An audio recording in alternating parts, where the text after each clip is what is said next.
Hey everyone, it's Dr. Purcell. It's great to see you. Welcome to my Wednesday lunchtime live.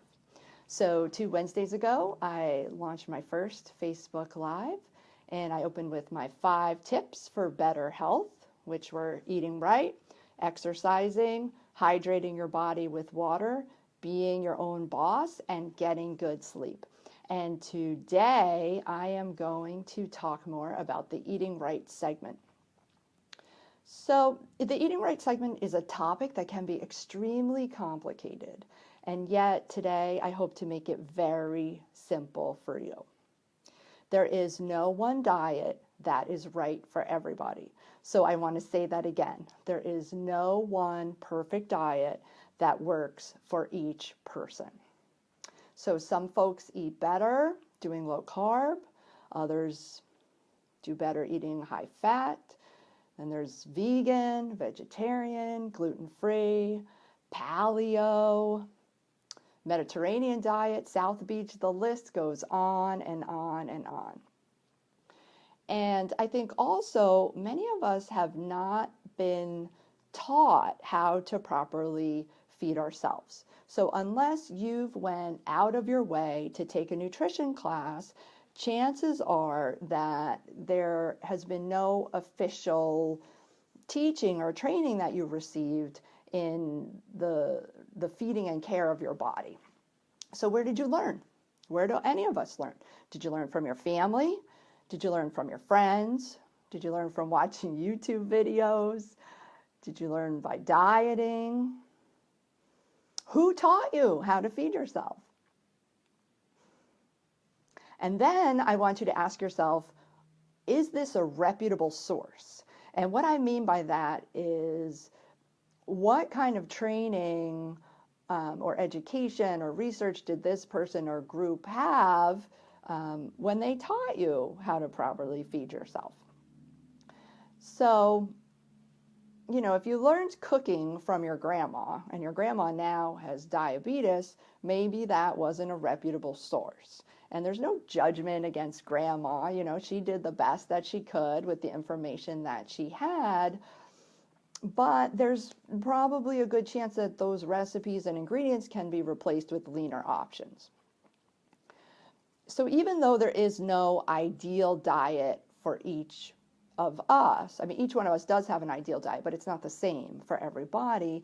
There are some solid suggestions that I want to give you today that will benefit nearly everyone. Okay, so I want to take you through those because those can impact your health in a huge way. So number one is eating more colors at each meal. So Mother Nature provides this rainbow of colors for us from fruits and vegetables. And each color provides different nutrients for our bodies to use. So a good example of this are potatoes. There are white potatoes, brown potatoes, red potatoes, purple potatoes, and sweet potatoes, right? So depending on the kind of potato that you're eating, you are providing your body with different essential nutrients. And, each one of those foods has this different spectrum that we mine from. Literally, our bodies are panning for gold every single time we eat. They're extracting those different antioxidants and flavonoids and zinc and magnesium and calcium and potassium, etc. The list goes on. So Americans are so bad with breakfast. So bad. If we're talking about eating colors, breakfast by far has to be the worst possible meal. I mean, we should be eating like kings and queens for breakfast. But instead we eat like paupers. Bowls of cereal, bagels, pastries, oatmeal. I mean, in each morning that you have this boring white breakfast, you're missing out on the opportunity to fortify yourself with colors and all of these amazing bowls of fruits and vegetables. So tell me this. Would you get in your car at 5 a.m. and drive to work with the gas light on? Most likely not. Yet we think nothing about sticking an English muffin in our mouths, slathered in butter, while we sip coffee on the way to our business meetings. I mean, any mechanic will tell you that poor fuel input causes poor energy output, right? So if you're into cars, poor fuel input, poor energy output. It's as simple as that, and it's the same thing with our bodies because food is our gasoline. So you want to fuel up your body with high performance foods and foods that supply, and they build, they repair, they detoxify, and they keep that body engine running really cleanly. I mean, you can make small changes. Like, let's say you're having oatmeal for breakfast now, and you add some frozen wild blueberries to it. Or you're having an omelet that you can add some vegetables to. Or you put avocado on your toast instead of butter, right? Those small changes make a big difference. And then if you're already there, the next step for you is to add 2 colors of vegetables to each meal. So breakfast, lunch, and dinner. Just by adding 2 additional colors to each meal, you double your nutritional intake for the day. I mean, that's amazing.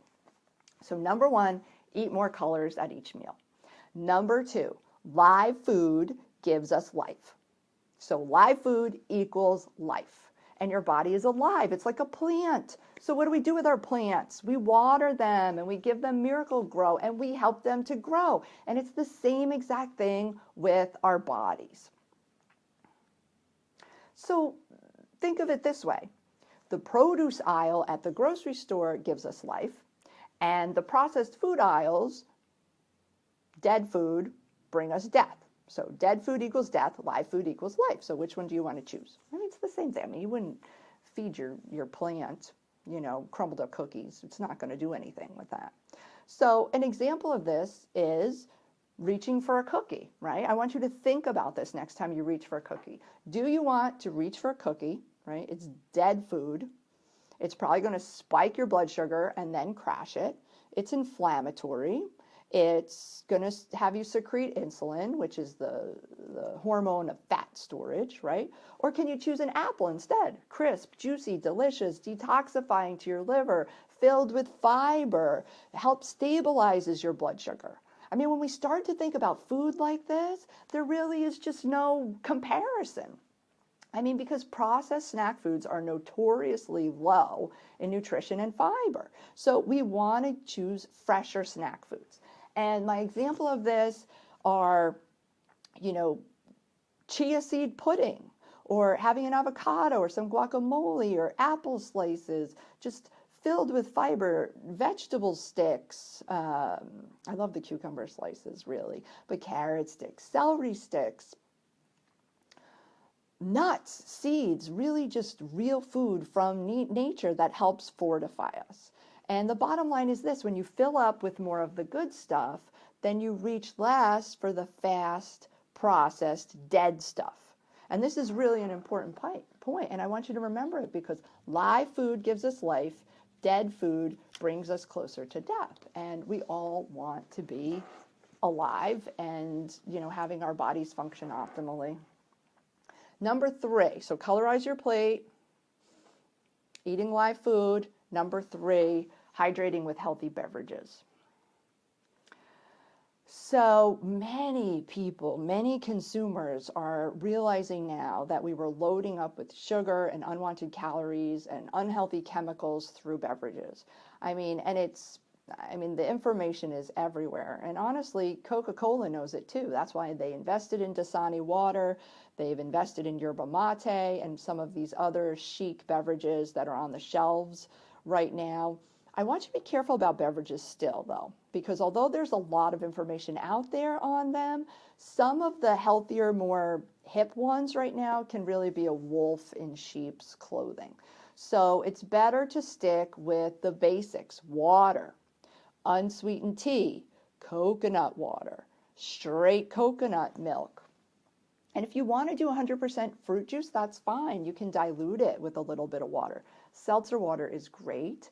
I don't know if you've tried the Spindrift company seltzer water, but they use fresh squeezed fruit in it, and it's really yummy. So if you're a seltzer water person or a sparkling water person, I think you're really going to like that one. Now, if a beverage has artificial sweeteners in it, high fructose corn syrup, chemicals, colors, artificial colors, ingredients you cannot pronounce, chances are you're better off just leaving it on the shelf and sticking with what we know is real. Okay? So hydrate with healthy beverages. And then the next one is eat your fruits, number 4.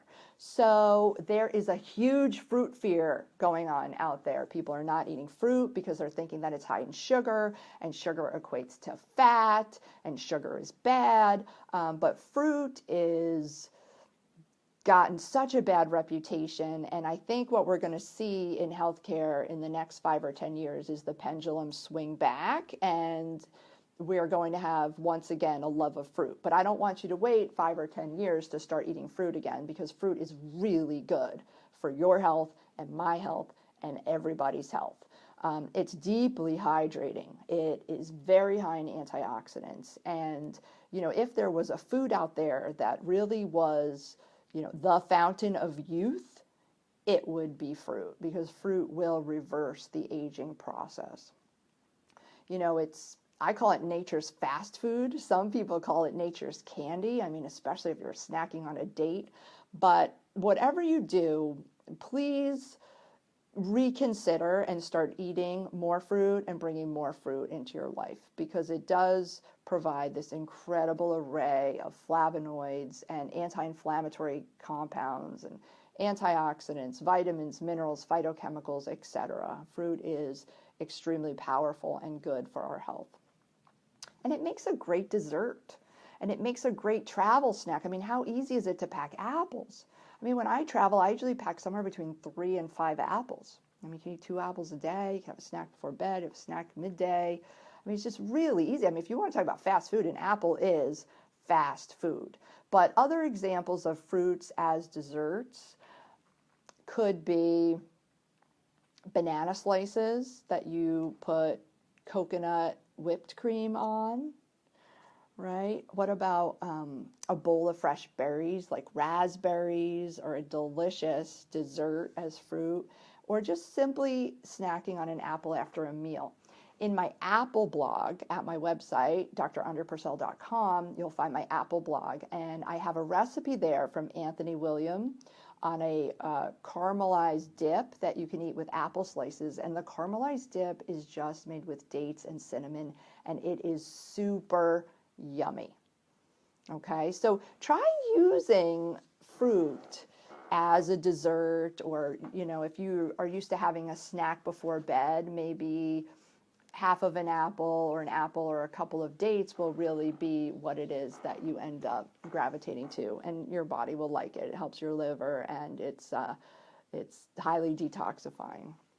So number 5, prepare more meals at home. I feel really passionate about this. In 2016, for the first time in recorded history, Americans spent more money at restaurants than they spent at grocery stores. Okay? More money spent in 2016 in restaurants than in grocery stores.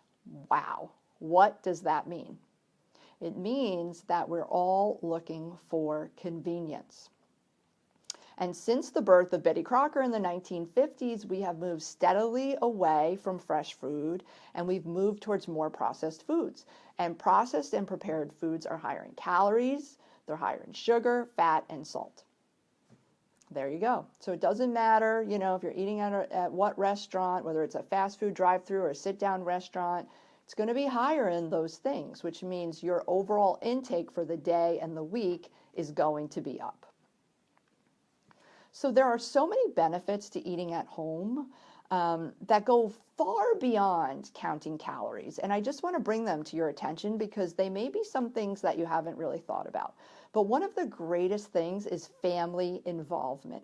Family involvement with food preparation, chopping vegetables, making a meal is really an amazing thing. So couples who cook together report having increased communication and connection. And children, if you've got kids in your house who help with the meal, have a greater likelihood of trying new foods and having their palate develop in a bigger way. So the bottom line here is that people who prepare their own meals consume less fat, sugar, and calories. right? But also it enhances our relationships as family and couples, and it gets kids excited. I mean, if kids are involved with preparing a meal, they're much more likely to eat it than just being given something that's plopped down in front of them. So those are my 5 tips for eating right. I hope that I made it really simple for you. Again, this can be a complicated topic, but I don't want it to be. If you just follow these 5 simple steps, you will enhance your health in a really big way. And I hope that you've enjoyed this Facebook Live.